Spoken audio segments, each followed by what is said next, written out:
Trauma is one of those words that lots of people throw around today. But what really is trauma? And what does it mean when somebody says, I was traumatized, or that was traumatic for me? Hi, I'm Dr. Lori Barker, and I am a therapist, educator, and consultant. And I love sharing information with people to help them improve their mental health and live their best lives. So let's talk about trauma a little bit. I think it's important and it's really helpful when we take these words that have become part of our popular vocabulary, and it's good. It's a good thing that we're talking more about mental health and mental health issues. But I also think that one of the things that's happening is some of these terms are being used so much that they become a little bit watered down, or we lose what their true meaning and their true essence is. And I think trauma is one of those words. So I think it's helpful to make a distinction between two different types of trauma: objective trauma and subjective trauma. And when we say something is objective, that means we have concrete evidence to base it on, right? We think of something objective as a fact, that if everybody looked at it, everybody would probably agree that that thing is true. Where something that's subjective is something that's more personal, and that thing might be different from one person to the next. Or subjective might mean it's based on my own opinions, my own ideas, or my own personal experience. So let's start with objective trauma. In the mental health field, we have what's called the DSM. Some of you may have heard of it, especially if you've taken an intro psych class or an abnormal psych class. The DSM stands for the Diagnostic and Statistical Manual of Mental Disorders, and it's published by the American Psychiatric Association. And this really is our main manual that we use to diagnose mental disorders. So one of the diagnoses in the DSM related to trauma is PTSD, which stands for post-traumatic stress disorder.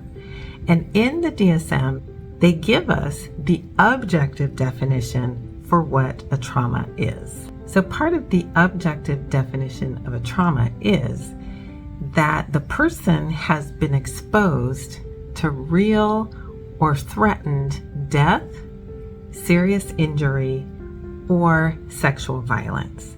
And that exposure can happen in a number of different ways, right? So either it happened to them, let's say they witnessed somebody die, or they themselves, there was threatened death. Like let's say if you were in a really bad car accident, or serious injury, right? So maybe you were in that accident and you had a very serious injury, or maybe you witnessed someone else. Maybe you saw a really bad car accident and you saw people get injured. It can also be exposure through someone else. So what if it's someone close to you and you hear that they were in a very serious car accident and they got injured? And there's another type of exposure to violence that we know more about now, which is someone telling you repeatedly the details of something that happened to them, that either a near-death experience or someone dying, or again, serious injury, physical violence, and hearing someone repeatedly being exposed to the details. So for example, therapists who works with veterans a lot, and those veterans are talking about their experiences in combat, and that therapist has to hear that all the time. That could be traumatic, an objective trauma for that person. These are the criteria that we use for objective trauma, right? So remember what they are.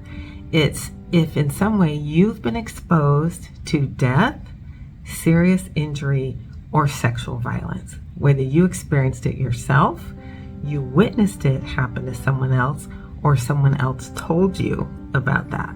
Now let's talk about subjective trauma. Again, when we say something is subjective, it means it's personal to us, and it can be different from person to person. So maybe there's an experience that I have had, and it only happened to me, right? It's something unique or something that happened in my life. And to me, I interpret that as a very negative experience that has had a negative impact on me personally.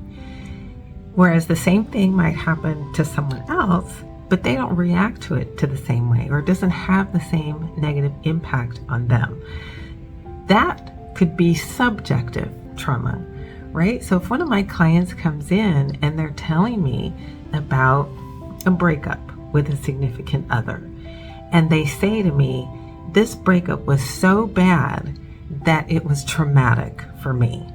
Now, using objective criteria, everybody at some point, almost everybody at some point, has gone through the breakup of a romantic relationship, but not all of us would define it as traumatic.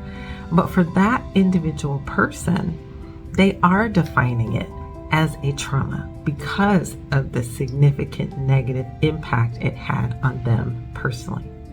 So that would be subjective trauma.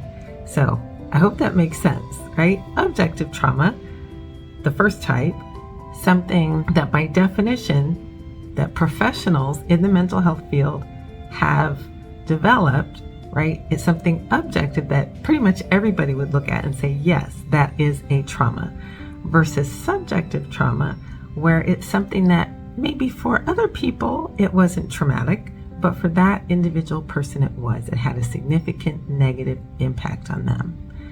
Now, in the practical world, what this might mean is that I, as a therapist, may handle those two things differently in therapy, right? There are certain treatments that we know are evidence-based treatments that can help people who suffer from PTSD, right? Like people like first responders, like police officers, firefighters, like combat veterans who have witnessed death and serious injury and violence, right? So we have treatments for that type of trauma versus something that's maybe a more subjective trauma, something that's more personal.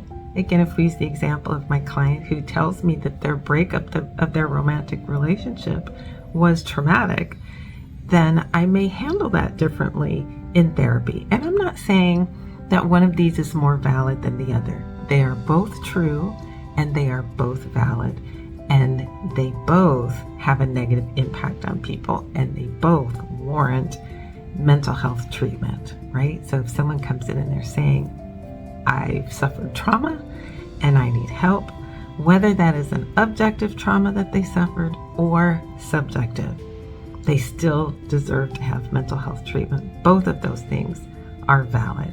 I hope this helped you understand a little bit more about trauma, and I hope that if you want to learn more about other mental health topics, such as this one, that you will subscribe to my channel, and I hope that you'll browse the videos I've already posted and see if there are any other topics that look interesting to you that you think you or someone else that you know can benefit from.